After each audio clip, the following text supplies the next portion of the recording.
Terima kasih Anda masih menyaksikan Kompas Petang, Saudara. Sekjen PD Perjuangan Hasto Kristianto tidak menghadiri pemeriksaan dirinya sebagai tersangka oleh penyidik KPK karena adanya pengajuan kembali pra-peradilan Hasto di PN Jakarta Selatan. Lewat kuasa hukumnya, Sekjen PDIP Hasto Kristianto ajukan surat permohonan penundaan pemeriksaan di KPK hari ini, Saudara.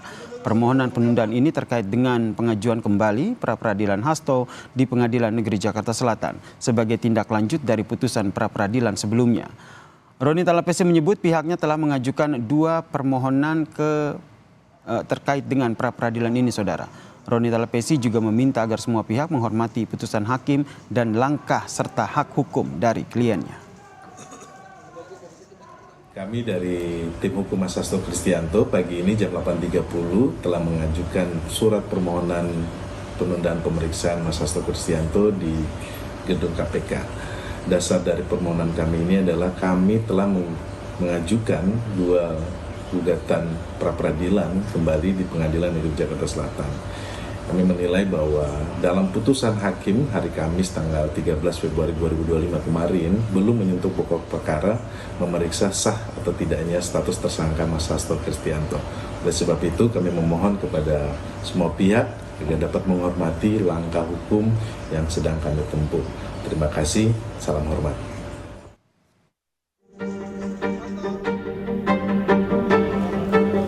Hakim berpendapat bahwa permohonan pra-peradilan dari pemohon adalah dinyatakan tidak dapat diterima. Hakim Tunggal Juyamto tidak menerima permohonan pra-peradilan Sekjen PDI Perjuangan Hasto Kristianto atas penetapannya sebagai tersangka kasus suap dalam sidang pra-peradilan di Pengadilan Negeri Jakarta Selatan. Juyamto menyebut penetapan tersangka terhadap Sekjen PDIP itu sah dan sesuai ketentuan hukum. Atas tidak diterimanya permohonan pra-peradilan, kuasa hukum Hasto Kristianto, Todung Mulya Lubis bilang, hal ini bentuk keadilan yang digugurkan. Todung menegaskan ini bukan akhir, masih ada langkah selanjutnya. Kami tidak menemukan pertimbangan hukum atau legal reasoning yang meyakinkan untuk bisa memahami kenapa pra-peradilan itu ditolak. This is not the end. This is not the end. Perjuangan untuk menegakkan hukum dan keadilan adalah kewajiban yang ada pada pundak kita semua. Dan kita akan melakukan apa yang bisa kita lakukan. Peluang tim kuasa hukum Hasto untuk kembali mengajukan pra-peradilan masih terbuka lebar.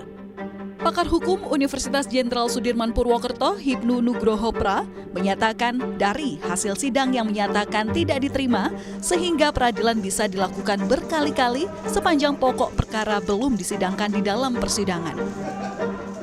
Kalau ditolak, itu sudah memeriksa bukti-bukti permulaan, ada suatu pertimbangan, tapi memutuskan. Nah, kemarin tidak diterima, tapi memutuskan.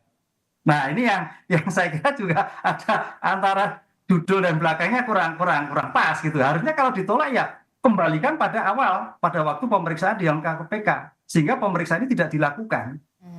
Ini yang menjadikan permasalahan. Oleh karena itu dalam seperti ini saya kira Pak Mahdir tadi bisa mengajukan kembali lah, iya. Karena namanya suatu pra-peradilan itu tidak ada nebis in idem. Pra-peradilan itu bisa dilakukan berkali sepanjang pokok perkara belum disidangkan di dalam persidangan. Sepanjang itu masih bisa dilakukan.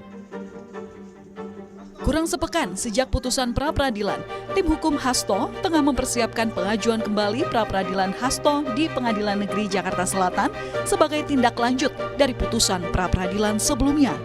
Sementara KPK menyatakan atas putusan pra-peradilan membuktikan KPK sudah bertindak objektif dalam penetapan tersangka Hasto. Proses penyidikan terus berlanjut. Tim Liputan Kompas TV.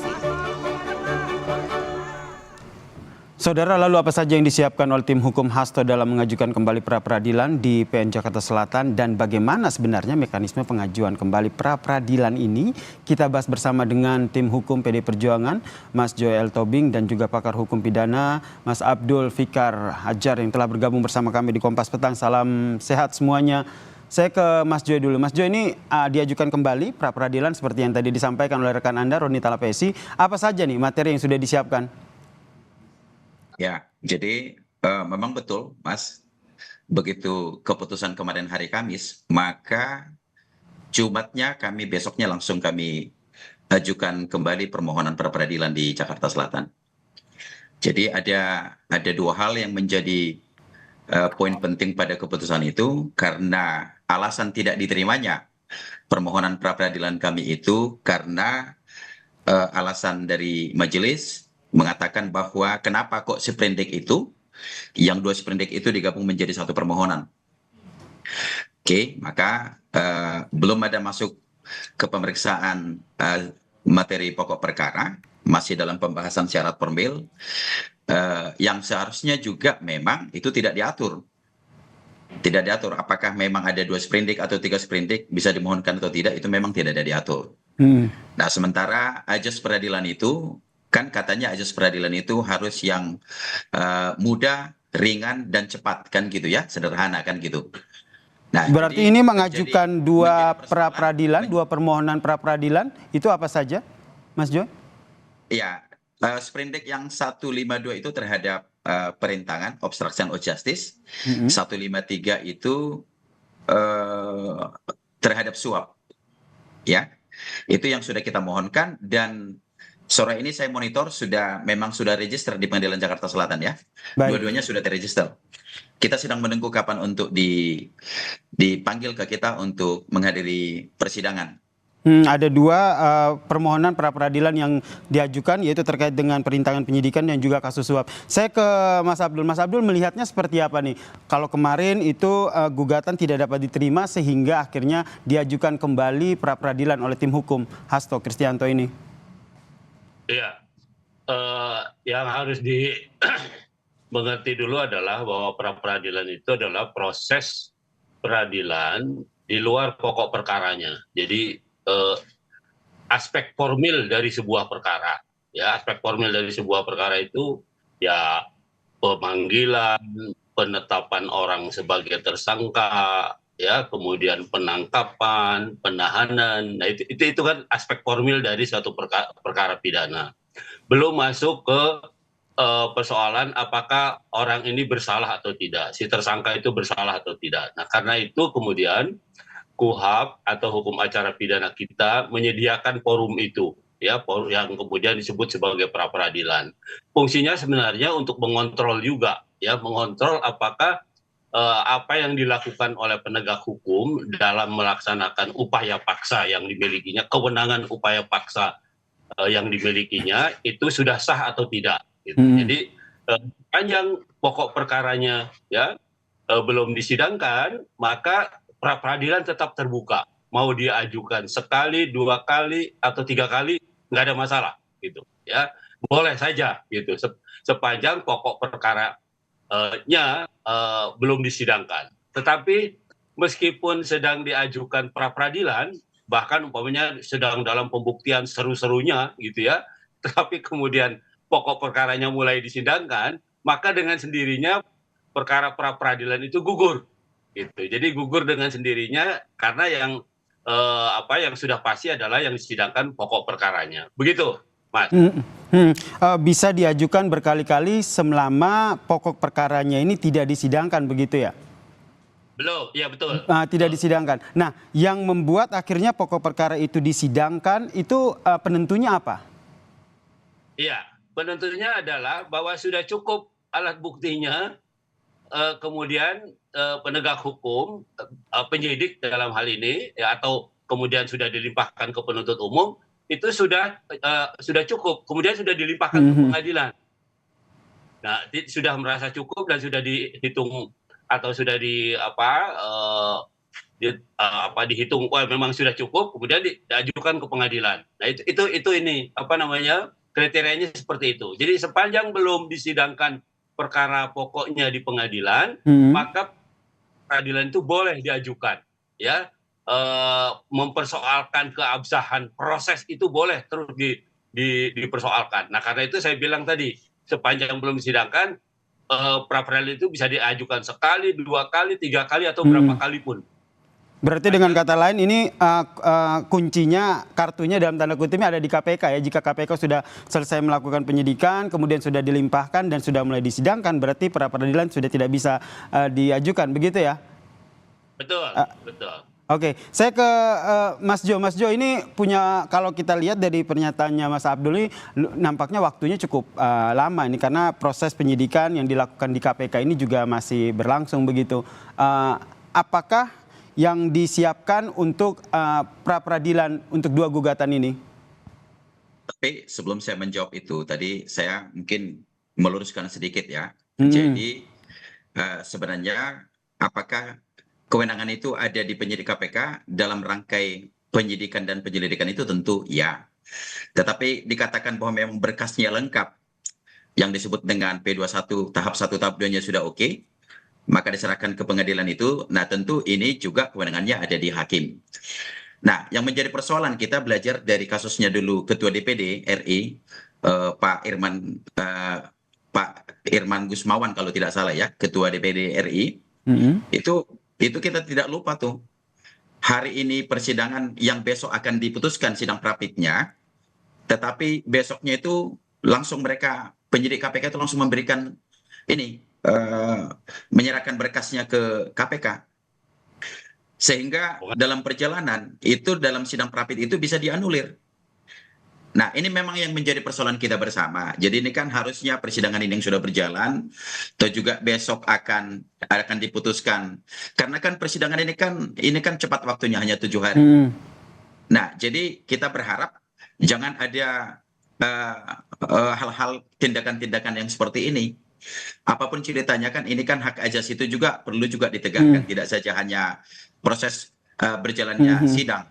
Apakah tahap 1 tahap 2, sementara waktu persidangan Irman Gusman itu ya besok akan terjadi keputusan pengadilan terhadap prapit, tetapi bisa langsung dianulir karena dengan alasan berkas perkaranya sudah sampai di pengadilan. Sementara kita teliti itu belum tentu juga tuh penunjukan hakimnya sudah, sementara sidangnya juga belum berlanjut. Nah maka kita tentu mengawal ini secara bersama-sama, Mas. Kita sangat mengkhawatirkan itu. Kita berharap lembaga KPK kita jaga, jangan ada abuse of power di sana, ya kan? Jadi ini harus berjalan dengan normal. Mari kita hormati hak-hak si tersangka. Tersangka ini juga punya hak ingkar misalnya, ya. Jadi sepanjang memang persidangan ini masih berjalan, di sana juga hakim belum ditunjuk, ya saya kira harus kita menghormati yang sama. Menghormati hak-hak dari klien Anda, termasuk menghormati hak pra peradilan yang tengah diajukan ya. Ada 2 permohonan begitu. Mas Abdul, kalau ada 2 permohonan yang diajukan di pra peradilan ini, nanti dalam proses sidangnya ini akan seperti apa? Terutama jika apakah ini berpengaruhnya akan seperti apa? Apakah salah satunya dikabulkan akan menggugurkan yang lainnya atau seperti apa nanti? Iya, tergantung pada pengajuan perkaranya. Apakah 2 dakwaan itu disatukan dalam satu perkara, ya, diajukan satu perkara masing-masing. Nah itu tergantung itu, ya. Nah kalau KPK kemudian mengajukan 2 perkara sekaligus, ya, 2 perbuatan sekaligus dalam satu perkara dan mengajukannya ke pengadilan, gitu ya. Nah maka dua pra peradilan itu ya gugur dengan sendirinya. Gitu. Nah, lain soal kalau yang diajukan itu masing-masing, umpamanya perkara penghalang-halangan dulu masuk dulu, yang lainnya belum. Itu baru bisa menghentikan hanya satu perkara gitu. Tetapi kalau dalam perkara itu sekaligus diajukan, ya baik itu penghalang-halangannya maupun kemudian pemberian suapnya juga umpamanya langsung diajukan dalam satu paket perkara, maka pra peradilan yang diajukan dalam dua model pra peradilan ini ya gugur dengan sendirinya begitu. Tapi intinya adalah ketika pokok perkara itu sudah disidangkan di pengadilan, maka pra peradilan itu gugur karena pra peradilan itu hanya mempersoalkan formalitas dari proses pidana, yaitu penersangkaan, penangkapan dan penahanan, ya, atau penyitaan barang bukti di dalam satu proses perkara. Begitu, Mas. Kalau untuk keputusan di Pengadilan Negeri Jakarta Selatan sendiri untuk dua permohonan ini yang Anda lihat akan seperti apa dalam proses hukumnya? Ya, kalau sudah dijatuhkan putusannya, ya, sampai sejauh manapun tahapannya, ya, sebelum pokok perkara itu disidangkan, maka ya perkaranya menjadi gugur. Artinya prosesnya dinyatakan tidak sah oleh pengadilan, gitu.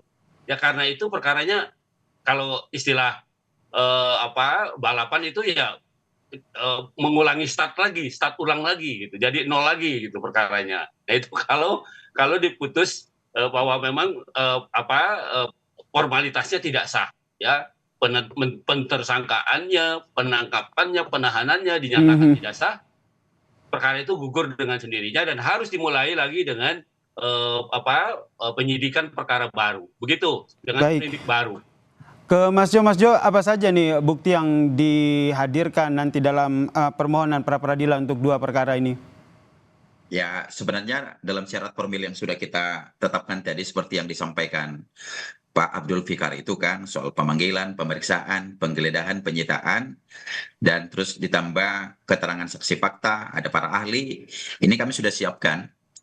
Dan ini sudah kita selesaikan, sudah kita rampungkan semua, dan terkait syarat-syarat formil itu sudah kami nyatakan lengkap, maka sudah kami daftar hari Jumat kemarin.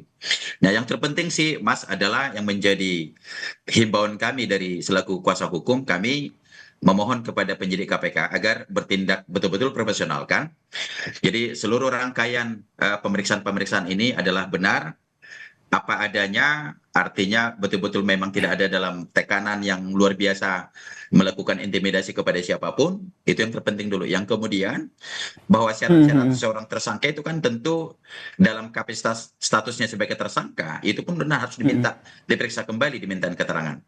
Jadi kami bermohon sekiranya seluruh tahapan-tahapan mekanisme yang ada itu terkait dengan mekanisme SOP di KPK itu harus dijalankan dengan baik dan benar. Baik. Jangan ada yang menyimpang dari itu gitu loh. Misalnya jangan sampai misalnya mereka limpahkan ini dinyatakan P21 tanpa tidak pernah memeriksa seorang tersangka untuk yang setelah dinyatakan sebagai tersangka. Baik. Nah, ini yang nanti kita nantikan bersama seperti apa sidang pra peradilan yang nanti akan diajukan kembali. Ada dua permohonan yang diajukan di Pengadilan Negeri Jakarta Selatan untuk kasus yang menjerat Sekjen PDIP Hasto Kristianto. Terima kasih kuasa tim hukum dari PD Perjuangan Mas Johannes Tobing dan juga pakar hukum pidana Mas Abdul Fikar Fajar telah bergabung bersama kami di Kompas Petang. Salam sehat semuanya. Yuk, terima kasih.